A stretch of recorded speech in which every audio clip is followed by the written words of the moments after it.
Hello, guys, and welcome to Cricket Caviar. So, West Indies tour of India is over, and of course, West Indies fought very well in the last innings of this two-match Test series, which started in Ahmedabad and finished in Delhi.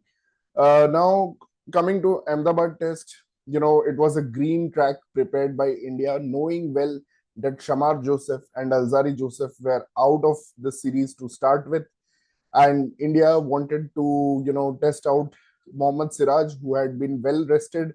He had not played the Asia Cup, and Jasprit Bumrah, who had just making his comeback again from not finishing the England tour well and taking adequate rest and bowled only slightly in the Asia Cup because it's a T20 format.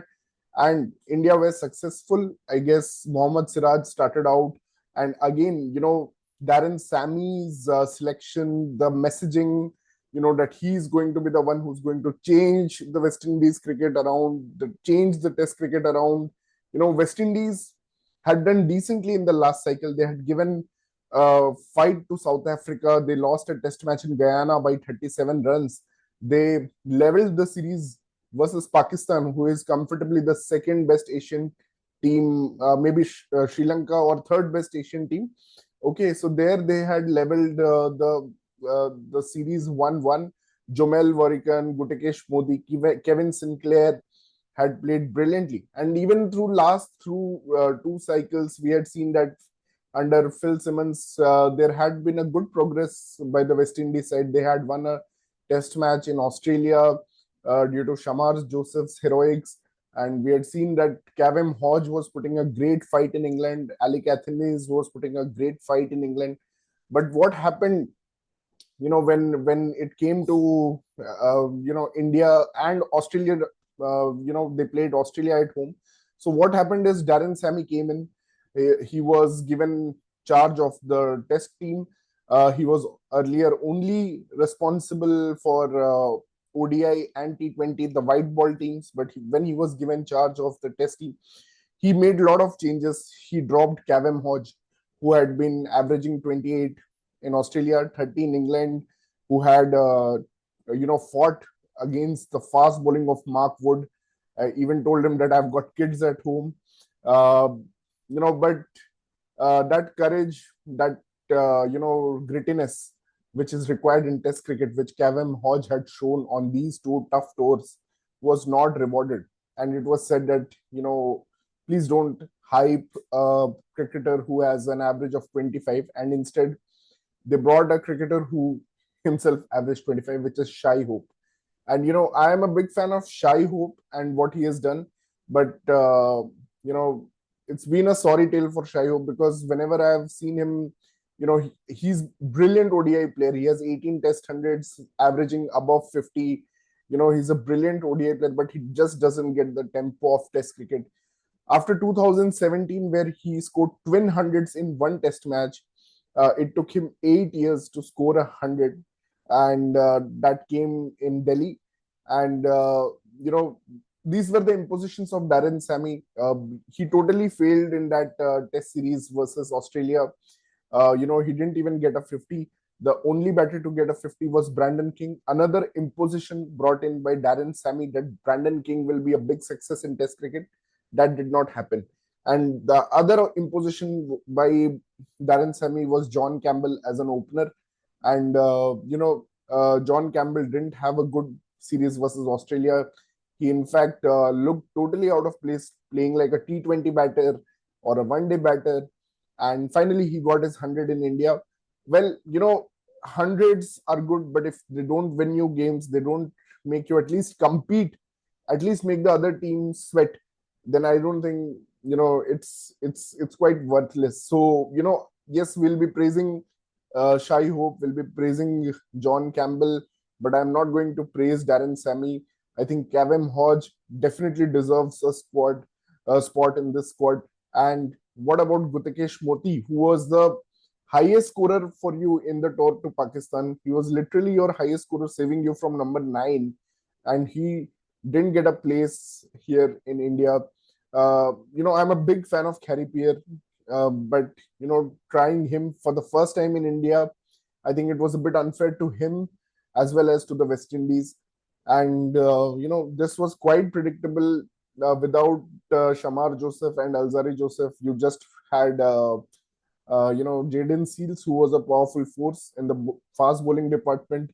Anderson Phillip, again, not a premium fast bowler.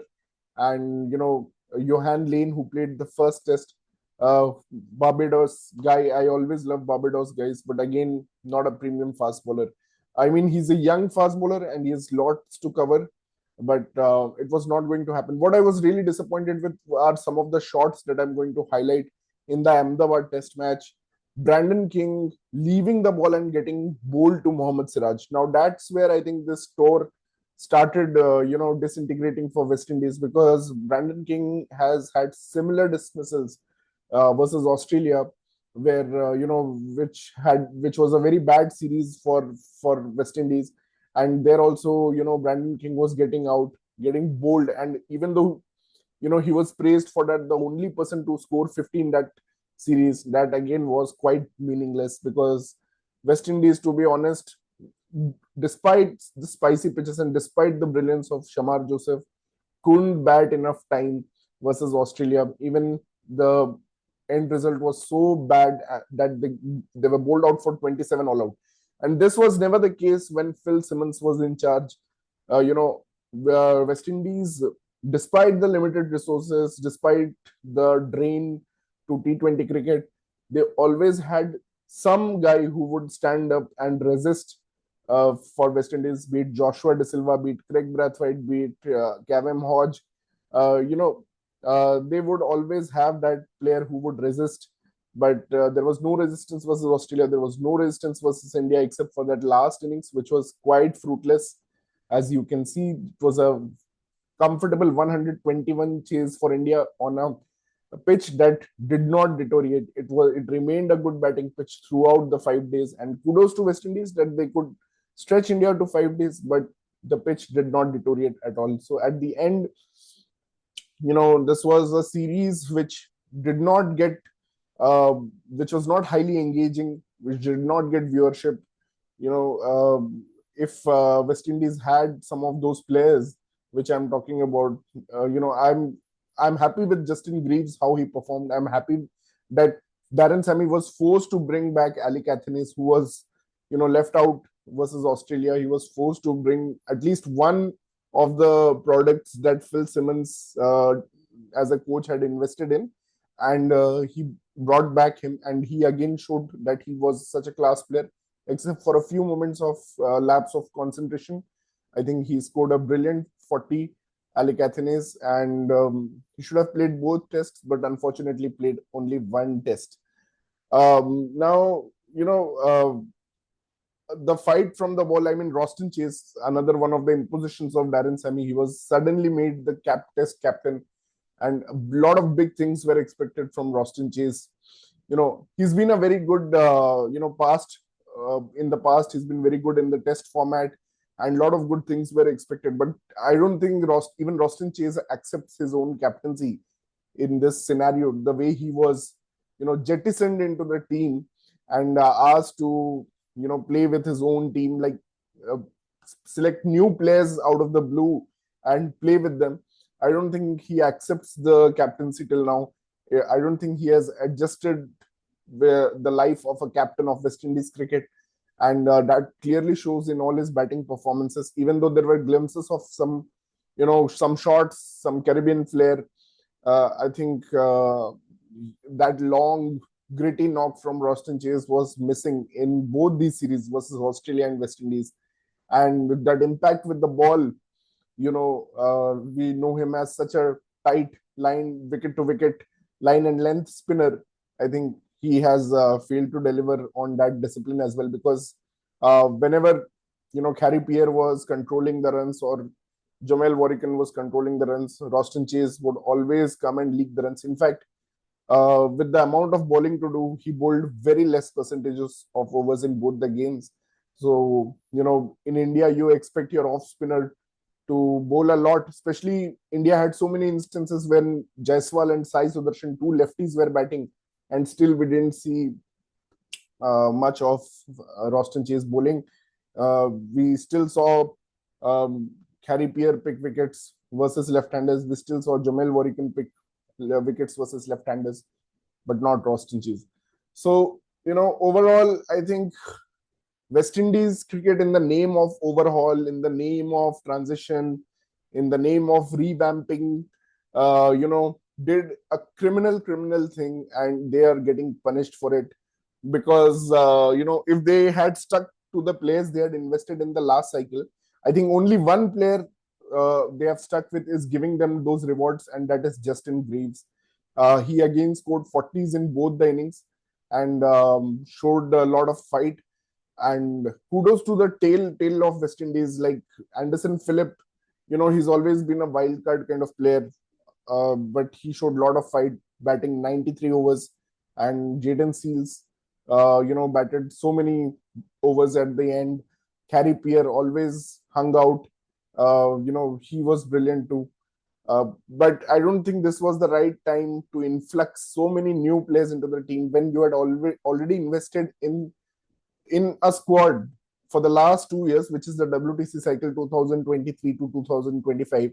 That's when you had invested in a lot of new players like Kevin Sinclair, Gutikesh Moti, Kevin Hodge, Alec Athens. You had invested in these players, and we were expecting that these players will eventually grow. You had to give them the time. And you didn't give them the time. You just snapped your magic wand, and thought that Roston Chase is going to come with John Campbell, with Shai Hope, and some magic is going to happen from somewhere. And Shamar Joseph is going to win you all the test matches alone, and Brandon King will be one of the best number fours.